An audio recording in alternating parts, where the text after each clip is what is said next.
Hi, this is David from YourPST Studios, and today I'm going to show you how to run a disk cleanup. Let's get started. So what you'll want to do first is click on your Start menu and type in Disk Cleanup. You will be presented with the Disk Cleanup app. You'll go ahead and click on that. It will check through your system to see what it can possibly clean. Then you will be presented with the screen that will show all the things that it found that you can wipe off of your system. We'll go ahead and select all the boxes that you feel you want to get rid of.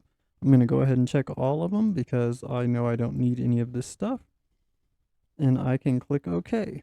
It's going to ask you if you want to delete them because they will be permanently deleted. Go ahead and click Delete Files.